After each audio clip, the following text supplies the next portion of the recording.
الحمد لله رب العالمين، والصلاة والسلام على أشرف الأنبياء والمرسلين محمد وعلى أهل بيته الطيبين الطاهرين.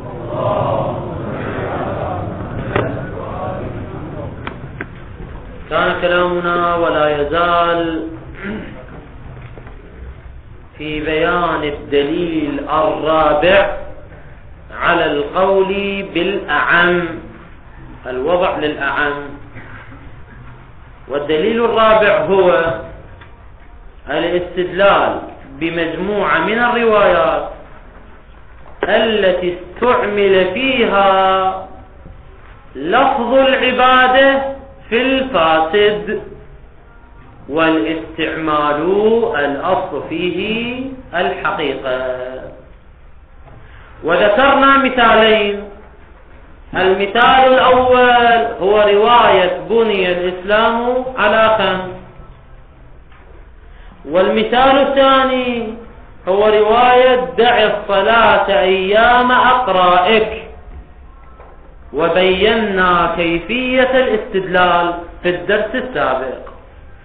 ثم قلنا المصنف قدس سره في البداية يجيب جوابا مشتركا عن كلتا الروايتين. الجواب المشترك ما هو؟ أن الاستعمال أعم من الحقيقة. قد يكون الاستعمال استعمالا مجازيا. إن قلت الأصل العقلاء يقتضي كونه حقيقيا، الجواب الأصل العقلائي يستعمل لتحديد المراد الجدي للمولى بعد الفراغ عن تشخيص المعنى الموضوع له اللفظ، ولا يستعمل الأصل العقلائي في تشخيص المعنى الحقيقي والموضوع له اللفظ. ثم بعد ذلك أجبنا عن الرواية الأولى جواب خاص بالرواية الأولى.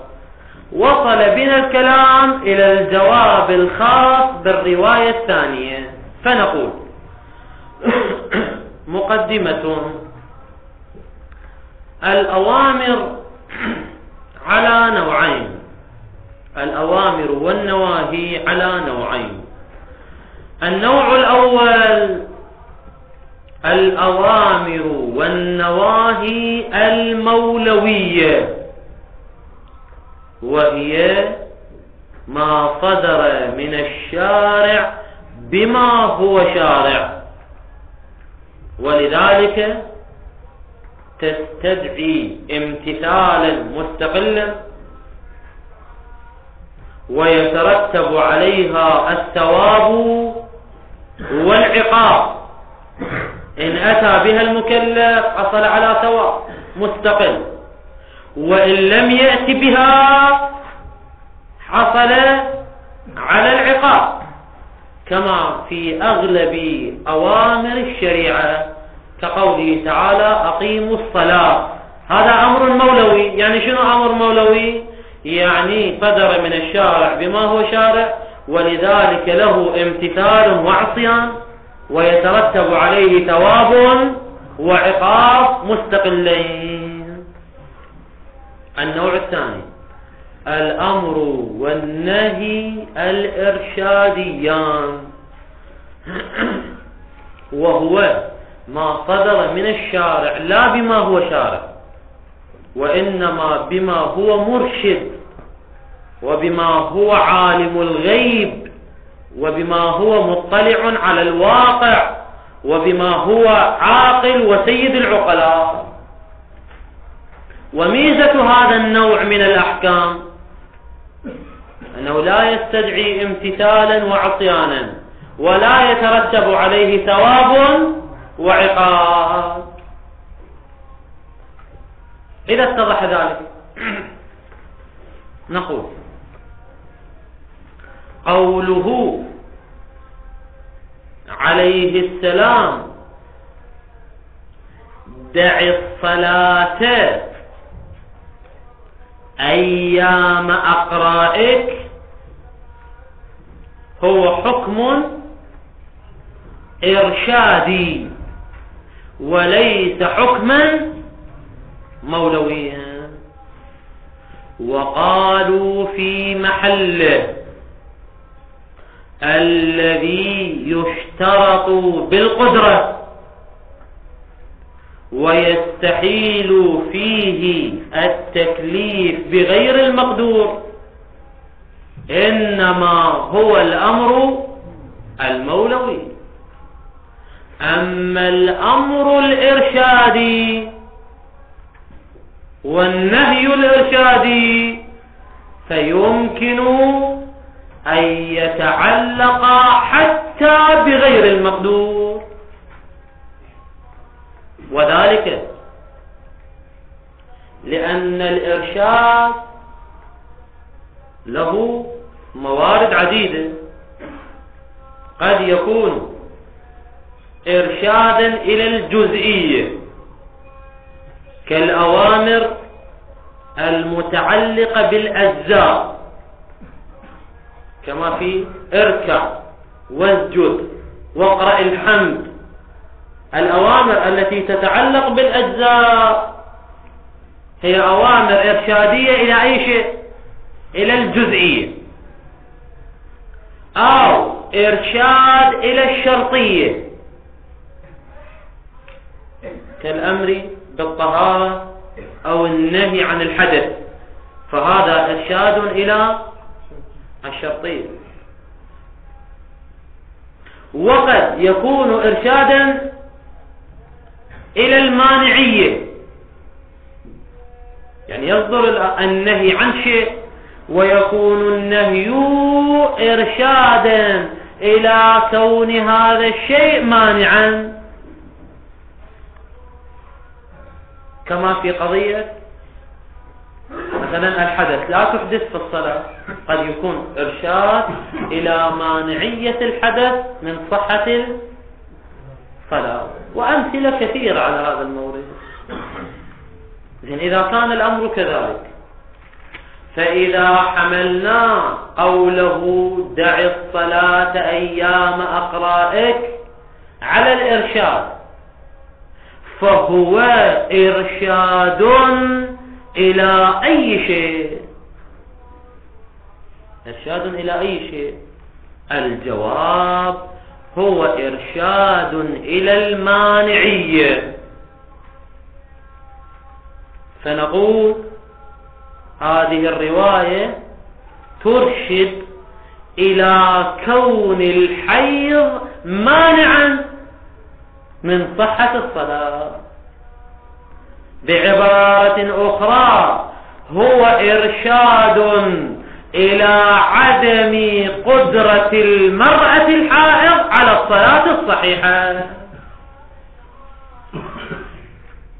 فهو ليس نهيا عن الصلاة الصحيحة مولويا، ليس نهيا مولويا عن الصلاة الصحيحة حتى يقال الصلاة الصحيحة ليست مقدورة للحائض، فكيف يتعلق النهي بغير المقدور؟ الجواب النهي هنا إرشادي إلى المانعية، أو هو إرشاد إلى عدم قدرة المرأة الحائض على أداء الصلاة الصحيحة، وهذا لا يشترط فيه شنو؟ القدرة أو عدم القدرة، هو إرشاد إلى عدم القدرة، فلا يكون تكليفا بغير المقدور، لأن هذه القاعدة في الأوامر المولوية وليس في الأوامر والنواهي الإرشادية. قال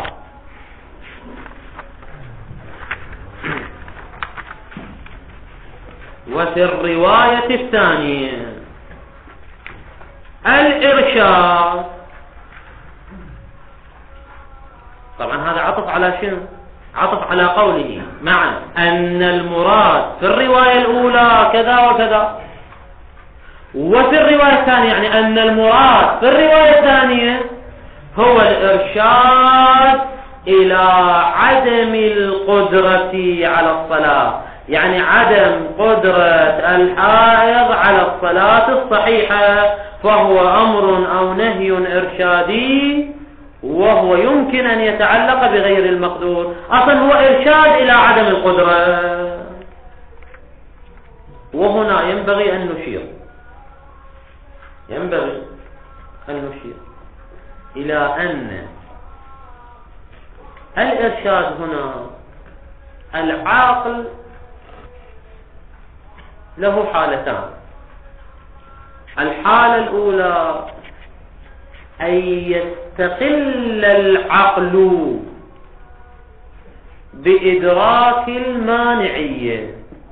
العقل يدرك أن هذا الشيء مانع، العقل يدرك دون أن يعتمد على الشارع، يدرك الشيء استقلالا.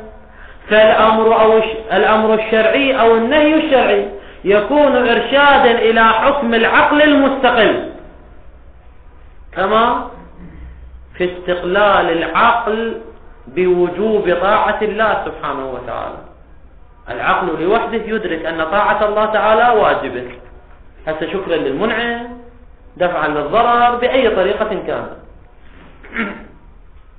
فحينما يقول تعالى أطيعوا الله، هذا الأمر من قبل المولى إرشاد إلى حكم العقل بوجوب الطاعة، وحكم العقل هذا مستقل ولا يعتمد على الشارع. ولكن أحيانا يكون إدراك العقل للشيء متوقفا على صدور شيء من الشارع،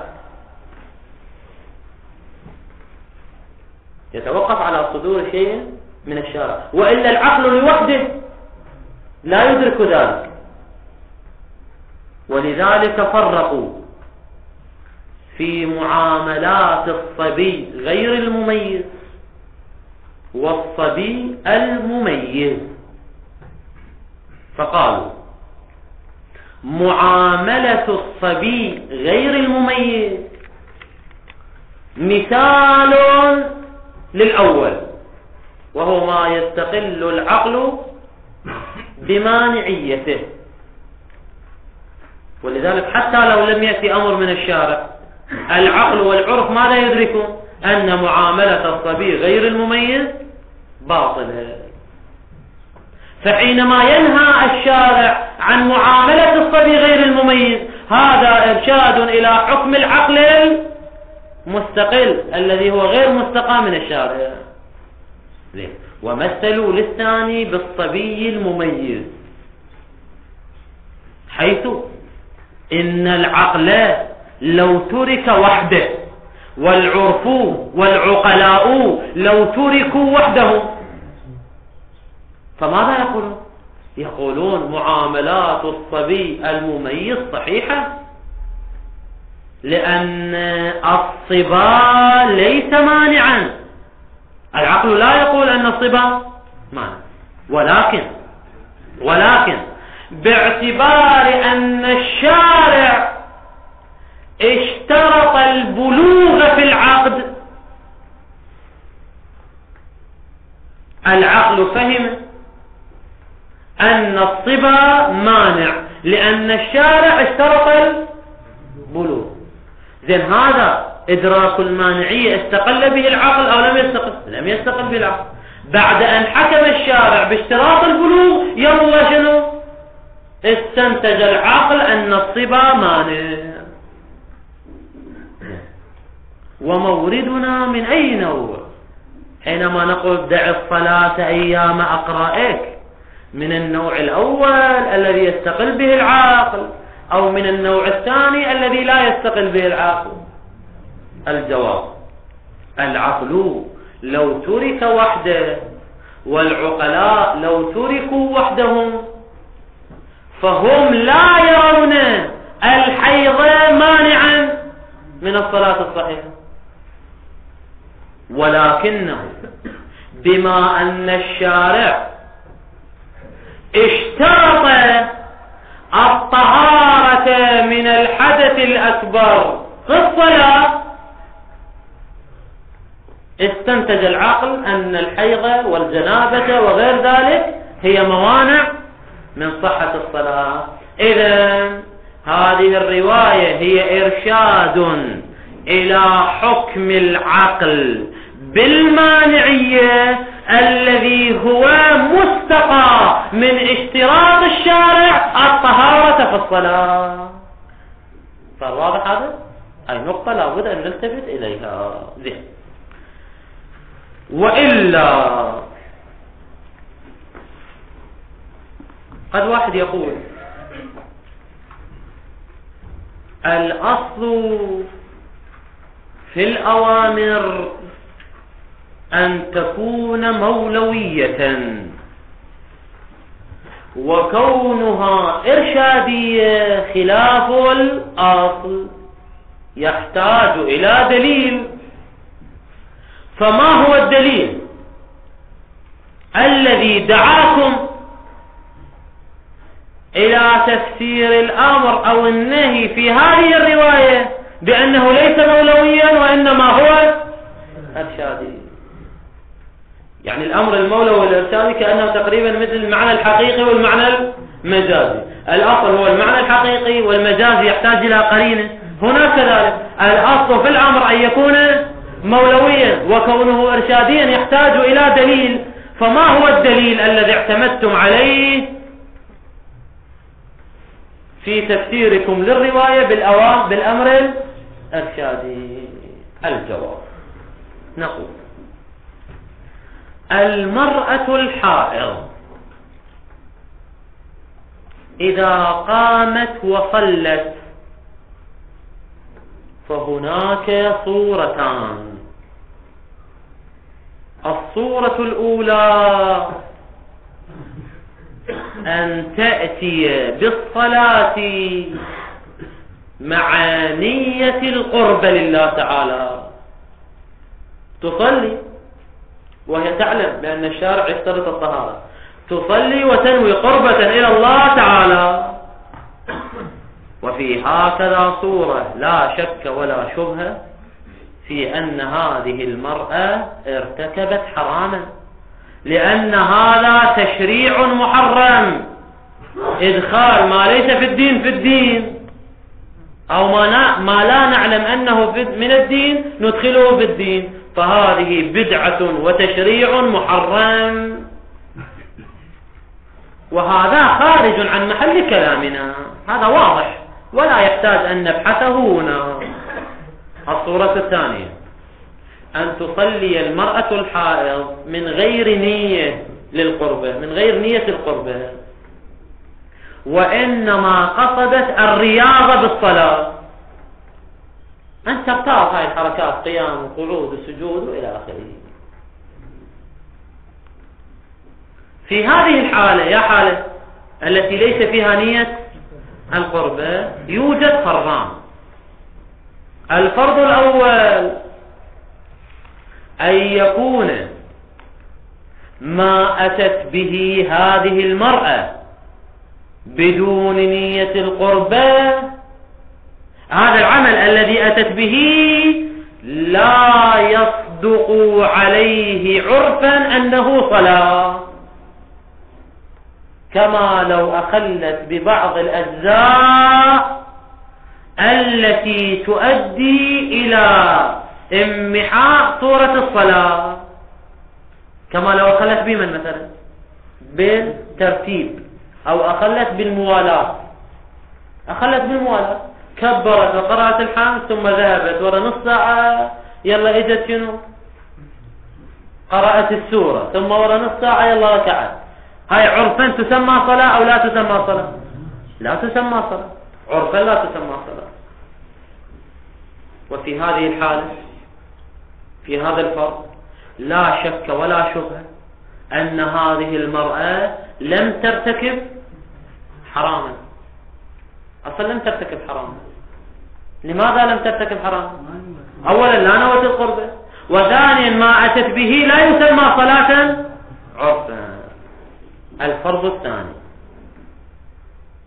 أن تأتي بفعل بدون نية القربة، ولكن هذا الفعل يسمى صلاة ولو كانت صلاة فاسدة، ولو كانت صلاة فاسدة. لكن عرفا يشوفونها شنو؟ قراءة الحمد والسورة والركوع والسجود صلاة كاملة، غاية الأمر هي فاقدة للطهارة، لكن العرف يراها صلاة، يقول هذه صلاة. في هذا الفرض يقع محل كلامنا، وهو أننا لو قلنا بأن النهي في قوله دع الصلاة أيام أقرائك، لو قلنا هو نهي مولوي،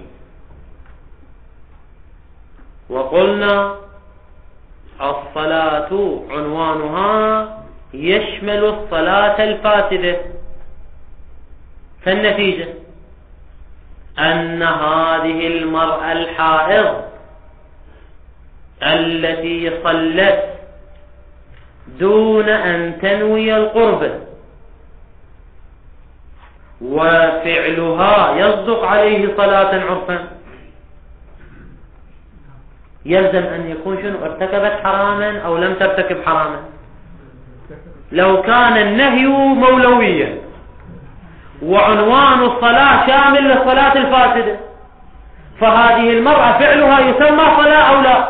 يسمى صلاة، وهي منهية عنها نهيا مولويا، والنهي المولوي يترتب عليه العقاب، فيلزم من ذلك أن نحكم بأن هذه المرأة ارتكبت حراما واستحقت العقاب، وهذا ما لا يلتزم به أحد. إذن إن قلنا بأن الأمر مولوي سيؤدي إلى الحكم شنو؟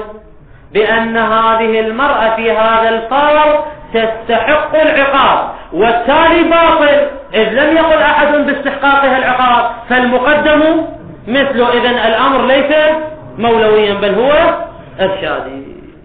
هذا هو دليلنا على كون النهي أو الأمر إرشادي. طبعا هو أمر حقيقة، حينما يقول دعي هو أمر، لكن معناه هو معنى النهي، يعني اترك الصلاة. من أعبر مرة الأمر أعبر مرة النهي، كلاهما صحيح. المهم إذا قلنا بالإرشاد لأننا لو قلنا بأنه أمر مولوي أو نهي مولوي يلزم منه هذا اللازم الباطل. قال وإلا، يعني شنو وإلا؟ يعني لو لم يكن إرشاديا بل كان مولويا، وإلا لو كان مولويا كان الإتيان بالأركان وسائر ما يعتبر في الصلاة. من الذي أتى بها؟ الحال. يعني إذا أتت المرأة بالأركان وسائر ما يعتبر في الصلاة، لكن جاءت بها طبعا بدون نية القربة. زين، هذا عملها أولا بدون نية القربة، وثانيا يسمى عرفا صلاة أو لا يسمى عرفا صلاة؟ عرفا يسمى صلاة. لماذا؟ لأنها أتت بالأركان وسائر ما يعتبر في الصلاة إلا الطهارة. لذلك يقول وإلا كان الإتيان، يعني إتيان المرأة الحائض بالأركان وسائر ما يعتبر في الصلاة من أجزاء وشرائط، بل إتيانها بما يسمى في العرف بها. يعني شنو بها؟ يعني عرفا يسمى صلاة، ولو أخلت بما لا يضر الإخلال به بالتسمية عرفا. هي صحيح أخلت ببعض الأمور، لكن تلك الأمور كالطهارة لا يخل بمن؟ بالتسمية العرفية. كما لو حدثت ذكر الركوع وذكر السجود، يعني ما قالت سبحان ربي العظيم وبحمده، أو ما قالت سبحان ربي الأعلى وبحمده، هذا الإخلال يضر بالتسمية عرفا أو لا يضر بالتسمية عرفا؟ لا يضر بالتسمية عرفا. إذا ضر بالتسمية عرفا هذا راح يصير من نوع؟ من الفرض الأول للصورة الثانية، وهذا خارج عن محل كلامنا. لا، نحن كلامنا لو جاءت بالأفعال بما لا يخل بالتسمية عرفا، فأولا يصدق عليه صلاة عرفا، وثانيا هي لم تقصد القرب. محرما، محرما خبر علما، وإلا كان الاتيان بهذا الفعل محرما حرمة مولوية وتستحق العقاب. زين، انت بعد كمل، هو يكمل بعدين، كمل العبارة. كان الاتيان بالأركان وسائر ما يعتبر في الصلاة محرما على هذه المرأة الحائض ذاتا. شنو ذاتا؟ الحرمة على نوعين، حرمة ذاتية وحرمة تشريعية. الحرمة الذاتية هي الحرمة المترتبة على الفعل مطلقا، سواء نوى وقصد أو لم ينوي ولم يقصد، كشرب الخمر مثلا والعياذ بالله. شرب الخمر كيفما صدر من الإنسان فحرمته ذاتية وتترتب. أما المحرم التشريعي فالمراد به ما يحرم في صورة ما لو قصد ونوى القرب أو التشريع. زين، كما في مثل الصلاة، صلاة الحائض، لكن بها صورة، بالصورة الأولى. الصورة الأولى التي نوت فيها القربة قلنا حرام. حرام لماذا؟ لأنها بدعة وتشريع، فهذه حرمة تشريعية. أما على هذا الفرض في الصورة الثانية هي نوت القربة أو لم تنوي القربة؟ لم تنوي القربة، فالحرمة راح تصير حرمة ذاتية. لذلك يقول كانت محرمة على الحائض ذاتا وإن لم تقصد به القربة. هذا بيان للحرمة الذاتية. زين، لحد الآن تبينا الملازمة، بينا الملازمة. لو كان الأمر مولويا لكانت هذه المرأة الحائض ارتكبت حراما ذاتيا. بعد كمل، قل لازم باطل إذ لم يقل أحد بالحرمة، فالملزوم مثله. ولا أظن، هذا بيان بطلان اللازم، ولا أظن أن يلتزم به بمن؟ بارتكاب المرأة للحرمة. لا أظن أن يلتزم بالحرمة المستدل بالرواية وهو القائل بالأعان، بل لا يقبل به أي إنسان. كل الفقهاء لا يقبلون بأنها ارتكبت حراما. فتأمل جيدا، لعله إشارة إلى التزام المستدلين بهذه الرواية بالحرمة. يعني من الممكن أن يقول القائلون بالأعان نعم هذه المرأة ارتكبت حراما، شنو المشكلة يعني؟ لا توجد أي مشكلة ولا استحالة عقلية ولا غير ذلك. من الممكن أن يقولوا بالحرمة، وإذا قالوا بالحرمة فهذا الجواب في محله وليس في محله، ليس في محل. يعني انت شو تقول له؟ لو كان الأمر مولويا لكان الأمر محرما عليها، ونحن نقبل أنه محرم عليه، شنو المشكلة يعني؟ لذلك يقول فتأمل جيدا. الدليل الخامس الذي يذكر للقول بالأعان هو الاستدلال بفرع فقهي، وهذا الدليل يتوقف على بيان مطلبين. المطلب الأول، توجد لدينا بعض الأماكن تكره الصلاة فيها، كالصلاة في الحمام أو الصلاة في بيوت النار أو الصلاة في بيوت النمل أو غير ذلك، حتى عدها الشهيدان إلى 15 موردا من الموارد التي تكره الصلاة فيها. ومرادنا من الكراهة هنا هي كراهة العبادة، وكراهة العبادة يقصد بها شنو؟ نقصان وقلة الثواب. زين. لو نذر ناذر، إنسان نذر ألا يصلي في تلك الأماكن والمواضع، فهل نذره صحيح أم باطل؟ ينعقد النذر أو لا ينعقد؟ الجواب ينعقد، لأنه على أمر راجح، لأن ترك الصلاة في هذه المواطن راجح. فمن نذر ترك الصلاة في هكذا أمور فنذره منعقد ويجب الوفاء به. زين، وإذا وجب الوفاء به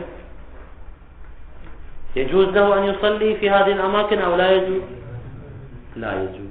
لذلك المطلب الثاني نقول إذا كان النذر صحيحا كما بينا في المطلب الأول فيحرم عليه أن يصلي في تلك الأماكن. وإذا صلى حنث بنذره ووجبت عليه الكفارة. زين، هذا المطلبان اعتبرهم كمقدمة. زين، نأتي إلى كيفية الاستدلال. نقول حينما ينذر عدم الصلاة في هذه الأماكن المحددة، وقلنا بانعقاد نذره، فإن قلنا بأن المراد من الصلاة هنا هو الصلاة الصحيحة لترتب على ذلك لازمان لا يمكن القول بهما. لو كان النذر هنا تعلق بالصلاة الصحيحة للزم أولا وثانيا. أما أولا يلزم من ذلك عدم تحقق الحنث وعدم تحقق مخالفة النذر. لماذا؟ لأننا فسرنا الصلاة التي نذرها يا صلاة الصلاة الصحيحة، يعني كأنه قال علي نذر أن لا أصلي صلاة صحيحة في هذه الأماكن. وقد قلنا قبل قليل أنه لو خالف وصلى صلاته صحيحة أم باطلة؟ صحيحة أم باطلة؟ الجواب صلاته باطلة. لماذا؟ وذلك لأن مقتضى النذر إذا كان منعقدا هو الأمر بالترك. النذر إذا كان منعقد يعني شو يقول له؟ اترك الصلاة في هذه المواطن، فهو أمر بالترك. والأمر بالشيء نهي عن ضده، يقتضي النهي عن ضده. فإذا كان مأمورا بالترك فهو منهي عن الضد، وضد الترك ما هو؟ هو الفعل، فهو منهي عن الفعل. قاعد تستسل وياه بالمطالب. النذر ماذا يقتضي؟ الأمر بترك الصلاة. زين، والأمر بترك الصلاة ماذا يقتضي؟ النهي عن فعل الصلاة. وقد ثبت في محله أن النهي عن العبادة يقتضي فسادها. كيف يتحقق نية القربة مع كونها منهيا عنها؟ فصلاته في هذه الأماكن تكون باطلة. وإذا كانت باطلة هو قد حنث بنذره أو لم يحنث؟ لم يحنث بنذره، لأن نذره أن لا يصلي صلاة صحيحة، وصلاته التي صلاها هي صلاة فاسدة. فلا يكون حانثا بنذره، وهذا باطل بالإجماع، لأنه بإجماع علمائنا وفقهائنا أنه إذا صلى فقد حنث بنذره ووجبت عليه الكفارة. إذن عندنا ملازمة وعندنا بطلان اللازم. الملازمة ما هي؟ ماذا تقول؟ لو كان النذر قد تعلق بالصلاة الصحيحة لكان الناذر ليس حانثا حينما يصلي في تلك الأماكن. هاي ملازمة بيناها. ليش بيناها؟ لأننا قلنا بمجرد أن يصلي صلاته باطلة لأنه منهي عنها، وإذا كانت باطلة فهو لم يحنث بنذر. هاي ملازمة. لو كان المراد من النذر هو الصلاة الصحيحة لما كان حانثا، والتالي باطل لأنه بالإجماع هو حانث وتجب عليه الكفارة، فالمقدم مثله. إذا لا يراد من النذر الصلاة الصحيحة بل يراد الصلاة الأعام أو الصلاة الفاسدة. زين، هذا بالنسبة لللازم الأول الذي يلزم على حمل الصلاة على الصلاة الصحيحة. اللازم الثاني، خلينا نقرأ هذا اللازم الأول ثم نحكي إلى اللازم الثاني. ومنها الدليل الخامس على القول بالأعام. قلنا يتوقف على مطلبين. المطلب الأول أنه لا شبهة في صحة تعلق النذر وشبهه كاليمين والقسم وغير ذلك. صحة تعلق النذر وشبهه بترك الصلاة في مكان تكره فيه الصلاة كالصلاة في الحمام. النذر صحيح وينعقد لأنه تعلق بأمر راجح، هو يريد أن يحصل على ثواب كثير فينذر أن لا يصلي في الحمام. زين، المطلب الثاني ولا شك ولا شبهة في حصول الحنث بفعلها، يعني فعلنا بفعل الصلاة في هذه الأماكن طبعا بعد النذر. إذا كان نذره صحيح ونذر ثم بعد ذلك صلاها فهو حانث أو ليس حانثا؟ فهو حانث. هاي اعتبروها مقدمة. نأتي إلى أصل الاستدلال. نقول ولو كانت الصلاة المنذور تركها، هاي الصلاة التي نذرنا تركها، لو كانت هي خصوص الصحيحة، يعني لو قلنا هو نذر ترك الصلاة الصحيحة فيلزم كم لازم؟ قلنا أمران باطلان. الأمر الأول لا يكاد يحصل به، يعني به من به؟ بفعل الصلاة الحنث أصلا، لا يحصل الحنث أبدا، ماكو حنث. لماذا؟ هذا تعليل لعدم حصول الحنث، لفساد الصلاة المأتي بها، لأن الصلاة التي يصليها في الحمام راح تصير شنو؟ صلاة باطلة. لماذا باطلة؟ لحرمتها. طبعا من أين جئنا بالحرمة؟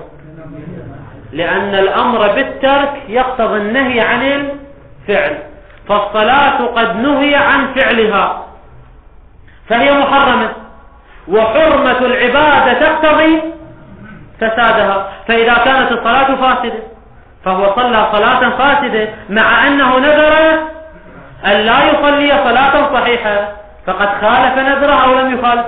لم يخالف نذره، كما لا يحصى. بعدين تكمل، شو تكمل؟ شو تقول؟ والتالي باطل، إذ أجمع العلماء والوصوليون والفقهاء على كونه حانثا إذا صلى، فالمقدم مثله. إذن النذر لم يتعلق بالصلاة الصحيحة. هذا اللازم الأول. اللازم الثاني نقول لو كان النذر بالترك تعلق بالصلاة الصحيحة فيلزم من ذلك المحال. لماذا؟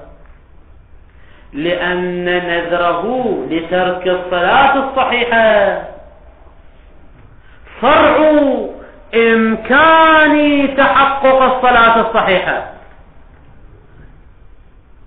تكون الصلاة صحيحة موجودة ويمكن إيجادها، يلا ينذر شنو؟ أنه يترك الصلاة الصحيحة. من جهة أخرى قلنا قبل قليل إنه مهما صلى فصلاته فاسدة، فلا يمكن أن تقع صحيحة أبدا. وحينئذ يلزم من فرض صحة الصلاة عدم صحة الصلاة، يعني يلزم من فرض وجود الشيء عدم وجود الشيء، وهذا مستحيل أم ممكن؟ وهذا مستحيل. إذا كان عندنا شيء يلزم من فرض وجوده عدمه، هذا مستحيل. أنت بمجرد أن تفترض وجوده كيف يلزم عدمه؟ فهنا بمجرد أن نفترض وجود الصلاة الصحيحة حتى يحنث بنذره. شلون يحنث بنذره؟ هو نذر صلاة صحيحة، زين متى يحنث بنذره؟ يكون يصلي صلاة صحيحة، وبمجرد أن يصلي صلاة صحيحة قلنا هذه الصلاة الصحيحة باطلة، لأنه حنث بالنذر وهي منهي عنها فهي فاسدة، فيلزم أن تكون الصلاة صحيحة وفاسدة، وهذا جمع للنقيضين. قال بل يلزم المحال. لماذا؟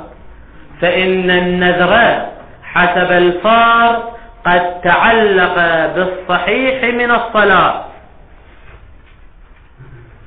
إذا افترضنا أنه تعلق بالصحيح ولا يكاد يكون مع هذا النذر، لا تكاد تكون الصلاة صحيحة، لأنه كلما صلى فنقول هذه صلاة حنث بالنذر فهي منهي عنها فهي باطلة، فمع وجود النذر لا يمكن أن تكون الصلاة صحيحة. ايش راح يلزم؟ وما يلزم من فرض وجوده عدمه، يلزم عدمه من فرض وجوده، هذا محال. وهنا كذلك بمجرد أن نفترض وجود الصلاة الصحيحة يلزم ماذا؟ عدم الصلاة الصحيحة. هذه نقطة واضحة أو واضحة؟ لأنه متى تكون الصلاة فاسدة؟ خلينا نعرف متى تكون الصلاة فاسدة. هذا فرع حنثه بالنذر، صح ولا لا؟ إذا لم يكن حانثا فصلاته صحيحة. كون الصلاة فاسدة فرع تحقق الحنث، وتحقق الحنث فرع أدائه لصلاة صحيحة، لأنه نذر أن يترك الصلاة الصحيحة.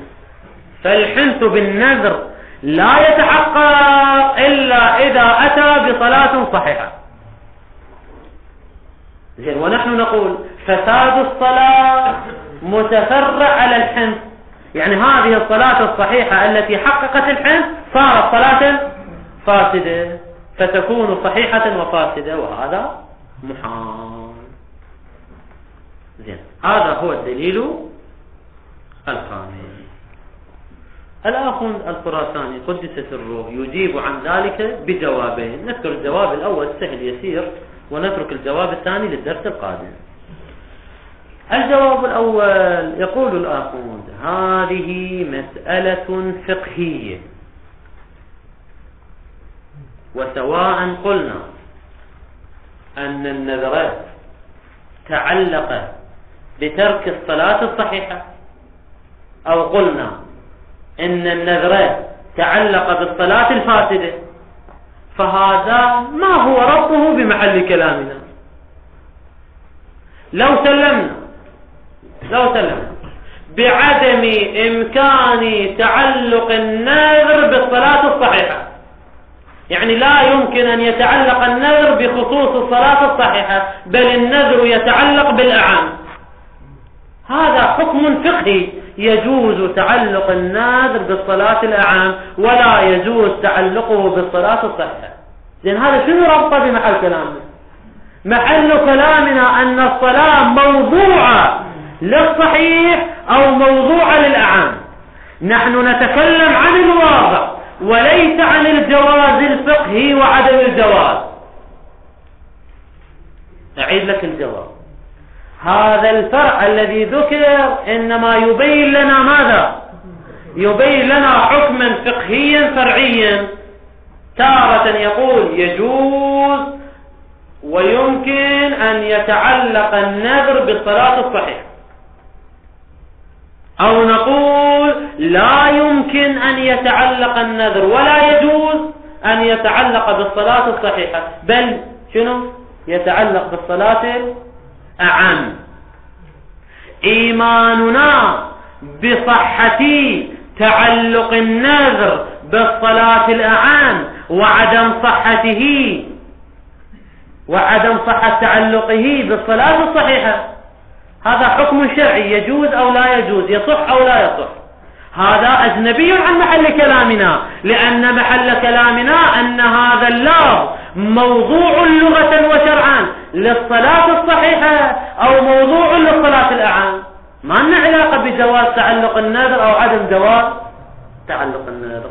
قلت الجواب الأول لا يخفى أنه لو صح ذلك، يا هو اللي صح، هذا الدليل الخامس، فغاية ما يقتضيه ما هو؟ لا يقتضي إلا عدم صحة تعلق النذر بالصحيح، بل لابد أن يتعلق النذر بمن؟ بالأعم.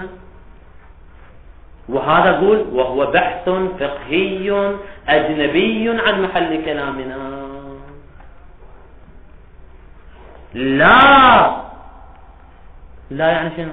يعني هذا الكلام لا يقتضي عدم وضع اللفظ له للصحيح شرعا، اللي هو محل كلامنا أن اللفظ موضوع للصحيح أو لا موضوع للأعم. وما ذكر إنما يقتضي صحة النذر وعدم صحة النذر، ولا يقتضي الوضع أو عدم الوضع، يعني أجنبي عن محل كلامنا. هذا الجواب الأول. طبعا تقدر تدافع عنه، إذا تريد تقول من القائلين بالأعم تقدر تدافع، تقول يا شيخنا هذا كاشف عن ماذا؟ كاشف عن الواقع. يعني لو قلنا النذر لا يصح أن يتعلق بالصحيح ولا يجوز أن يتعلق بالصحيح، وإنما يتعلق بمن؟ بالأعم. يعني حينما يقول علي نذر أن لا أصلي في الحمام، يعني ماذا نفهم أن لا أصلي؟ نفهم أن الصلاة معناها الأعم، يتبادر من كلمة الصلاة معناها الأعم، ولذلك نذره تعلق بالأعم. يعني كأنه يريد أن يقول تعلق النذر بالأعم فرع دلالة الكلمة على الأعم. نقدر نربط المطلب، لكن بشكل عام لا، هذا بحث فقهي وبحثنا عن الواقع وهو أجنبي عن محل كلامنا. الجواب الثاني. والحمد لله رب العالمين، وصلى الله على محمد وآله الطاهرين.